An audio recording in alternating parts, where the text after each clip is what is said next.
দেখেন বৃষ্টির মধ্যে যারা হচ্ছে আপনাদের বাইকের আহো বাতিজা আহো, দেখছো তোমার লে কত বড় ফুকনিটা রাইখা দিচ্ছে। আসো খেলবো, খেলা হবে, খেলা হবে।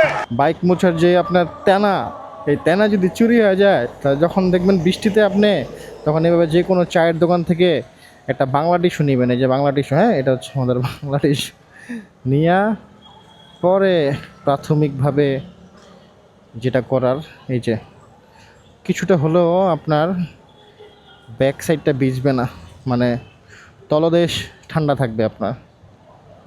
এই হচ্ছে কথা। ও ডিস্ক লক খুলি নাই, যেটা আমি প্রতিবারই ভুল করি। এই ডিস্ক লক না খোলার কারণে টান দিয়ে ফেলি, পরে সামনে যে খাট করে ওঠে। তবে ডিস্ক বাঁকা হয় নাই আজ পর্যন্ত আমার, কারণ আমার আগের বাইকটাতে একটা ওই যে কেবলের মতো ছিল অরেঞ্জ কালারের, ওইটা দিয়ে লাগাইলে অনেকক্ষণ রাখার পর যখন বের হবেন তখন এই জিনিসটা মনে থাকে। এটা কিনতে হবে আমারটা ওই বাইকের সাথে চলে গেছে, বাইক সেল করে দেওয়া হয়েছে তো। তবে এখানে আরেকটা কথা আছে, আমার বাইকটা যে কিনে নিয়ে গেছে ওরা অ্যাড দিয়ে বিক্রি করতেছে, বুঝতে পারছেন বিষয়টা? নিজের পছন্দের জিনিস যখন কেউ কিনে নিয়ে যাবে আপনার বিক্রি করে দিতে হবে কোনো কারণে। পরে যখন আপনি ওই জিনিসটা দেখবেন আরেকজন বিজনেস পারপাসে, অবশ্যই সে কোনো ভুল করে নাই। বৃষ্টির দিনে বের হইলে বাইক নিয়ে কী পরিমাণে যে একটা ঝামেলা, এটা বুঝাইতে পারবো না। নামাজ পড়ে বের হইলাম, ওই মামা ঠিক আছে ঘাড় ঘুরায় তাকাইছো, ধন্যবাদ, তোমাকে একটা অস্কার দেওয়া উচিত। সামনে একটা সিগন্যাল ছোট, কি পরিমাণে গরিব। হ্যাঁ আজকাল রিক্সাওয়ালাও একটা রেনকোট ইউজ করে, আর আমি।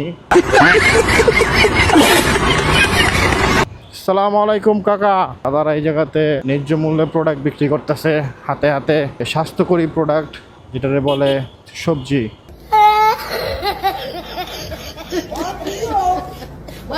ওরে মামা তো পুরো সেট আপ নিচে রে, মুকিং গ্লাস লাগাইয়া অস্থির মামায়। ওরে বৃষ্টি তুই এই বেটা,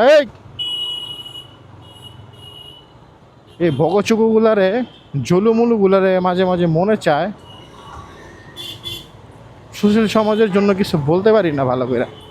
সুশীল সমাজ অনেকটাই তাদের প্রতি মায়া মমতা ভালোবাসা দেখায় ফেলে, অথচ এই সুশীল সমাজ কি করে জানেন?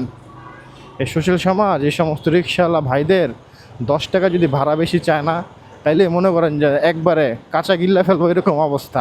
এমনি ফেসবুকে কমেন্টে আর বিবেচনার দিকে তারা গরিব মানুষের জন্য একেবারে 100-তে 100, ঠিক আছে? তাদের ফিলিংস কাজ করে, তাদের ইমোশন একবারে মনে করেন যে ভিতরে ভিজা জায়গা, এরকম অবস্থা। আবার যখন এই গরিব মানুষের হেল্প করার সাহায্যের জন্য যখন তাদের কাছে হাত পাতা হয় বা চাওয়া হয়, বা একটা রিক্সাওয়ালা যদি মনে করেন যে 10 টাকা বেশি চেয়ে ফেলে, তখন ন্যায্য ভাড়া নেবেন, ভাড়া কি এটা না কি ভাড়া আপনি বেশি চাইতেছেন? আরে ভাই বৃষ্টিতে ভিজে একটা রিক্সা চালক 10 টাকা বেশি ভাড়া চাইতে পারে, একটা রিক্সা চালক রাত অনুযায়ী 10 টাকা ভাড়া বেশি চাইতে পারে, ঠিক আছে? সেটা না দিলে বুঝে বললে দিবেন যে না আমি পারবো না, আমার ক্ষমতা নাই দেওয়ার। আমি আপনাদের মন থেকে শ্রদ্ধা করি, শ্রদ্ধার জায়গাটাই মেন। অসভ্য ড্রাইভার কি করলো?